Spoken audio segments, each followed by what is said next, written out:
আমি আমার শিক্ষিকার আদর্শ ছাত্র ছিলাম। তার এক কথায় সব কাজ করে দিতাম। একদিন তিনি আমাকে তার বাসায় নিয়ে গেলেন। তখন তার হাত পা ব্যথা করছিল, তাই আমি তার পায়ের ম্যাসাজ করতে শুরু করলাম। হঠাৎ করে তিনি আমার হাত ধরে তার বুকে রাখলেন। বন্ধুরা, আজকের গল্পে আপনাদের সবাইকে স্বাগত। এই গল্পটি একজন ছেলের কাহিনী। কলেজের শেষ বছর আমার জন্য এতটা সৌভাগ্য নিয়ে আসবে তা আমি কখনো কল্পনা করিনি। কলেজের সবচেয়ে সুন্দর শিক্ষিকা আমার প্রেমে পড়লেন এবং কিছুদিনের মধ্যেই আমাকে এমন স্বর্গীয় সুখ দিলেন যা আমি কখনো ভাবিনি। আমার নাম অর্জুন। আমি আমার পড়াশোনার জন্য হোস্টেলে থাকতাম। আমার বাড়ির আর্থিক অবস্থা খুব একটা ভালো ছিল না, তাই আমি যে কলেজে পড়তাম সেই কলেজের হোস্টেলেই থাকতাম। আমি ছিলাম খুবই মেধাবী এবং খেলাধুলায় ভালো ছিলাম। আমার একটি ভালো পরিচিতি গড়ে উঠেছিল, যা আমি আমার ভালো অভ্যেসের মাধ্যমে অর্জন করেছিলাম। যেমন আমরা পরিচিত হয়ে উঠি, তেমনি আমাদের শত্রুও বেড়ে যায়। আমার সাথেও এমনটাই হয়েছিল। কখনো কারোর সাথে আমার ঝগড়া হতো না, তবু কেশব নামে একটি ছেলে সবসময় আমাকে কোনো না কোনো বিপদে ফেলার চেষ্টা করত। কেশব ও তার দল ৫৬ জন মিলে একটি গ্রুপ তৈরি করেছিল। একদিন লেকচার শেষে ক্লাস থেকে বের হবার সময় একটি মেয়ের হাত থেকে তার বইগুলো পড়ে গেল। তাকে বিপদে দেখে আমি সাহায্য করতে এগিয়ে গেলাম, কিন্তু সে আমার ওপর অভিযোগ আনল যে আমি তাকে প্রপোজ করছি। আমার শিক্ষিকা সেখানে ছিলেন এবং সেই মেয়ে শিক্ষিকার সামনে মিথ্যে অভিযোগ করল। এই কারণে আমাকে হোস্টেল থেকে বের করে দেওয়া যেতে পারত, কিন্তু আমার শিক্ষিকা আমার পক্ষে কথা বললেন এবং সেই মেয়েটিকে ভালো করে বকাঝকা করলেন। শিক্ষিকা বললেন, তুমি মেয়ে, তাই তোমার মিথ্যে সহ্য করা হবে না। এমন কিছু করার সাহস আজ থেকে আমার সামনে নিও না। শিক্ষিকা মেয়েটিকে একটি ভালো শিক্ষা দিলেন। কিছুক্ষণ পরে আমাকে শিক্ষিকার কেবিনে ডাকা হলো। এই শিক্ষিকা ৪ দিন আগে অন্য একটি হোস্টেল থেকে এখানে এসেছেন। কেবিনে ঢুকে তিনি আমাকে বসতে বললেন এবং আমার নাম জিজ্ঞাসা করলেন। তিনি বললেন, অর্জুন, তোমার নামটা খুব সুন্দর। আমি এখানে নতুন এসেছি, কিন্তু তোমার শটটা আমার খুব ভালো লেগেছে। তারপর থেকে শিক্ষিকা যে কোনো কাজ হলে আমাকে বলে দিতেন এবং আমি সব কাজ করে দিতাম। একদিন শিক্ষিকার জন্মদিনে তিনি আমাকে তার বাড়িতে দাওয়াত দিলেন। রাত ৯টার পরে হোস্টেল থেকে বাইরে যাওয়ার নিষেধ ছিল, তাই আমি যেতে না চাইলে তিনি বললেন, তুমি ৬টায় চলে এসো, তোমাকে পরে হোস্টেলে পৌঁছে দেওয়ার দায়িত্ব আমার। তার এত অনুরোধে আমি সন্ধ্যায় তার বাড়িতে গেলাম। শিক্ষিকার বাড়ি খুব সুন্দর ছিল। তিনি নিজে গেট থেকে আমাকে নিয়ে গেলেন। তার বাড়িটি খুব পরিষ্কার এবং সুশৃঙ্খল ছিল। এতদিন পর আমি একটি পূর্ণাঙ্গ এবং সুন্দর বাড়ি দেখলাম। তার বাড়িতে প্রবেশ করার পর দেখি আমাদের ছাড়া আর কেউ নেই। জন্মদিনের কেক টেবিলে রাখা ছিল। আমি তাকে জিজ্ঞাসা করলাম, ম্যাডাম, আপনার বাড়িতে আর কেউ নেই? তিনি হেসে বললেন, না, আমি একাই থাকি। আমি জানতে চাইলাম, আপনার স্বামী কোথায়? তিনি বললেন, আমার বিয়ে হয়নি, আমি সিঙ্গেল থাকতেই পছন্দ করি। আমি তার কথায় অবাক হলাম। তার এত সৌন্দর্য থাকার পরও তার সৌন্দর্য উপভোগ করার কেউ নেই। সেই রাতে আমি তার বাড়িতে ডিনার করলাম। তার হাতের রান্নাও ছিল অত্যন্ত সুস্বাদু। কথা বলতে বলতে রাত ৯:৩০ হয়ে গেল। আমি ম্যাডামকে বললাম, এখন আমাকে যেতে হবে, অনেক দেরি হয়ে গেছে। ম্যাডাম বললেন, এখন এত তাড়াহুড়ো কেন? আরও কিছুক্ষণ থাকো।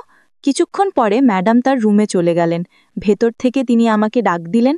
আমি রুমে গিয়ে চোখ বন্ধ করে বললাম, ম্যাম, সরি, আমাকে ক্ষমা করুন, আমি ভেবেছিলাম আপনি আমাকে ডাকছেন। ম্যাডাম বললেন, অর্জুন, আমি সত্যিই তোমাকে ডাকছিলাম। আমি ভেবেছিলাম কেন কাপড় পরিবর্তনের সময় তিনি আমাকে ডাকলেন। তখন ম্যাডাম পেছন দিকে দাঁড়িয়ে বললেন, আমার ব্লাউজের হুক খুলতে আমার হাত পৌঁছাচ্ছে না, তুমি কি আমাকে সাহায্য করবে? তার কাপড় স্পর্শ করার সাহস আমার ছিল না, কিন্তু তাকে সাহায্য করা আমার জন্য গুরুত্বপূর্ণ ছিল। আমি তার ব্লাউজের হুক খুলে দিলাম এবং কাজ শেষ হলে রুম থেকে বের হয়ে এলাম। সেই রাতে আমি তার বাড়িতে থেকে গেলাম।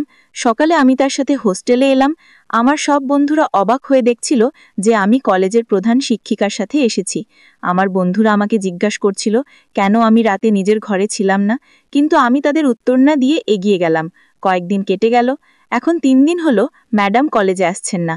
৩ দিন পর তার ফোন এলো। তিনি বললেন, অর্জুন, আমাকে একটু সাহায্য করো। তার এক কথায় আমি দৌড়ে তার বাড়িতে গেলাম। সেখানে গিয়ে দেখি তার মুখ পুরোপুরি ম্লান। তিনি ঠিকভাবে হাঁটতে পারছিলেন না। আমি তার শারীরিক অবস্থা সম্পর্কে জিজ্ঞেস করলাম এবং জানলাম তার কোমরে মচকেছে। এ কারণেই তিনি গত ২ দিন ধরে কলেজে আসছেন না। আমি তার জন্য মেডিকেল থেকে ওষুধ নিয়ে এলাম। তখন তিনি বললেন, অর্জুন, ৩ দিন ধরে আমি ওষুধ খাচ্ছি, কিন্তু কোনো পরিবর্তন অনুভব করছি না। তুমি কি আমার কোমরে গরম তেল দিয়ে মালিশ করতে পারবে? হয়তো এতে আমি আরাম পাব।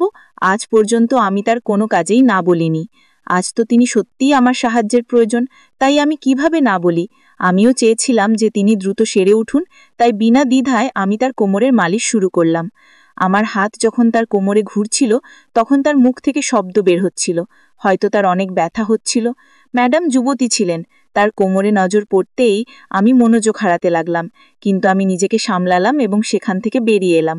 ম্যাডাম বললেন, তুমি চাইলে দিনে কলেজে যেতে পারো, কিন্তু দয়া করে কয়েকদিন রাতে আমার সাথে থাকো। যখন আমি একটু ভালো অনুভব করব তখন আমি নিজেই তোমাকে চলে যেতে বলবো। তিনি খুবই একা ছিলেন, তার সাহায্যের জন্য আশেপাশে আর কেউ ছিল না। আমি সেখানে থাকবো কিনা এই নিয়ে চিন্তা করছিলাম। তখন ম্যাডাম বললেন, অর্জুন, সংকটের সময় আপনজনেরাই পাশে থাকে। আমি তোমাকে আপন ভেবে এখানে থাকতে বলেছি, কিন্তু যদি তোমার ইচ্ছে না হয় তাহলে কোনো সমস্যা নেই। ম্যাডাম খুবই দুঃখিত হয়ে পড়লেন।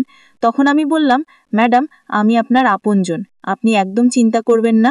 যতদিন আপনি ভালো বোধ করবেন না ততদিন আমি এখানে থেকে যাব। আমার কথা শুনে ম্যাডাম খুশি হলেন। রাতে আমি নিজেই তার বাড়িতে রান্না করলাম। গত 5 বছরে অনেক কিছুতেই অভ্যস্ত হয়ে গিয়েছিলাম। আমার হাতের রান্না খেয়ে ম্যাডাম খুব খুশি হলেন। তারপর তিনি আমার হাত ধরে হঠাৎ করে চুমু খেলেন। তার জন্য এটা স্বাভাবিক ছিল, কিন্তু আমার জন্য এটা একেবারেই স্বাভাবিক ছিল না। ঘুমানোর আগে আবার তার কোমরের মালিশ করলাম।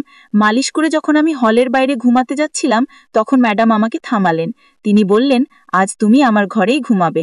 রাতে যদি কোনো কিছুর প্রয়োজন হয় তাহলে আমি তোমাকে জাগাতে পারবো। তার বিছানায় তার পাশে ঘুমাতে আমার অস্বস্তি হচ্ছিল, কিন্তু সত্যি তার আমার সাহায্যের প্রয়োজন ছিল, তাই আমি সেখানে ঘুমাতে রাজি হয়ে গেলাম। ঘরের আলো নিভতেই আমি ঘুমিয়ে পড়তে লাগলাম। হঠাৎ আমি অনুভব করলাম কেউ আমার ওপর হাত বুলাচ্ছে। আমি চমকে উঠলাম এবং পাশের নাইট ল্যাম্পটা জ্বালালাম। আলো জ্বলতেই দেখলাম ম্যাডামের হাত আমার কোমরের কাছে দিয়ে যাচ্ছে। এটা দেখে আমি তার হাত সরিয়ে দিলাম। আমি বললাম, ম্যাডাম, এটা কি হচ্ছে? আপনি কি করছেন? তিনি বললেন, এখানে তুমি আমার ছাত্র নও, আর আমি তোমার ম্যাডাম নই। তোমাকে দেখে প্রতিদিন আমার তোমার কাছে আসার ইচ্ছে হয়, কিন্তু তুমি এই সুন্দর শরীর থেকে সবসময় সরে থাকো। তুমি পুরুষ নও কি? আমি বললাম, ম্যাডাম, আপনি আমার ওপর সন্দেহ করবেন না। আমি পুরুষই, কিন্তু আমি কখনো আপনাকে সেই দৃষ্টিতে দেখিনি। এতে তিনি বললেন, আমি সন্দেহ করি তুমি পুরুষ নও, তোমাকে তা প্রমাণ করতে হবে, তারপরেই আমি মানব যে তুমি পুরুষ। ম্যাডাম আমাকে উত্তেজিত করছিলেন যাতে আমি তার সাথে সময় কাটাই, কিন্তু আমি তা করব না। আমি স্পষ্টভাবে না বললাম। তখন তিনি রেগে গিয়ে তার ঘর থেকে বেরিয়ে গেলেন।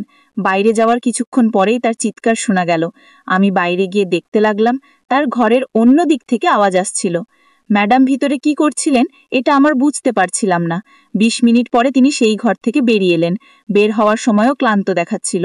আমি তাকে মানা করেছিলাম, তাই তিনি রেগেছিলেন। আমি তার বর্তমান অবস্থা দেখে তার কাছে গেলাম। আমি বললাম, ম্যাডাম, আমি আপনাকে এতটাই পছন্দ করি যে আপনি আমার প্রেমের পরীক্ষা পাশ করেছেন। এখন আমার পরীক্ষা দেওয়ার পালা। এটা বলে আমি তাকে 2 হাতে তুলে নিলাম এবং তার ঘরে নিয়ে গেলাম। আমি এত কাছে ছিলাম যে তার চোখে এক আলাদা আলো দেখলাম। ঘরে গিয়ে তাকে বিছানায় শুইয়ে দিলাম এবং নিজেও তার পাশে শুয়ে পড়লাম। তিনি আমার গলায় হাত দিলেন এবং আমরা একে অপরের অনেক কাছাকাছি চলে এলাম। ম্যাডাম আর সহ্য করতে পারছিলেন না। তিনি আমাকে চুমু খেতে শুরু করলেন। তখন আমি বললাম, ম্যাডাম, একটু ধীরে, আপনার সামনে আমি এখনো ছোট। বলতে বলতে আমি আরো কাছে চলে এলাম। যখন আমি পুরোপুরি কাছে গেলাম তখন তিনি চোখ বন্ধ করে ফেললেন। তিনি আমার জন্য পুরোপুরি পাগল হয়ে গিয়েছিলেন। আমি বললাম, ম্যাডাম, আপনার ক্যামেরা চালু আছে? এটা শুনতেই তিনি চোখ খুললেন এবং বললেন, অর্জুন, তুমি কি বলছো? আমি বললাম, ম্যাডাম, আমি সত্যিই বলছি। আপনি আপনার প্রেমিকের সাথে মিলে আমার সাথে থাকা অবস্থায় ভিডিও তৈরি করছেন। আপনি একজন ভণ্ড শিক্ষিকা। আপনার সব সত্য আমার সামনে উদ্ঘাটিত হয়েছে।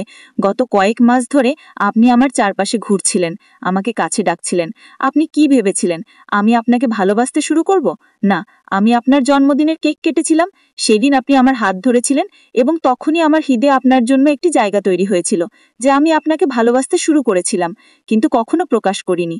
কিছুদিন আগে আপনি 3 দিন কলেজে আসেননি। আপনার চিন্তায় আমি আপনাকে দেখতে আপনার বাড়িতে গিয়েছিলাম।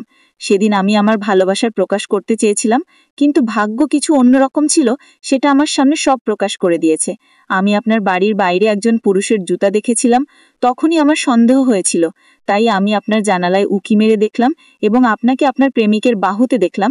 সেদিন আমি শুনেছিলাম আপনার পরবর্তী পরিকল্পনা, আপনি আমার সাথে শারীরিক সম্পর্ক গড়ে তোলার সময় ভিডিও তৈরি করে আমাকে ব্ল্যাকমেইল করতে চেয়েছিলেন। বন্ধুরা, যদি ভিডিওটি ভালো লেগে থাকে তাহলে চ্যানেলটি সাবস্ক্রাইব করতে ভুলবেন না। ধন্যবাদ।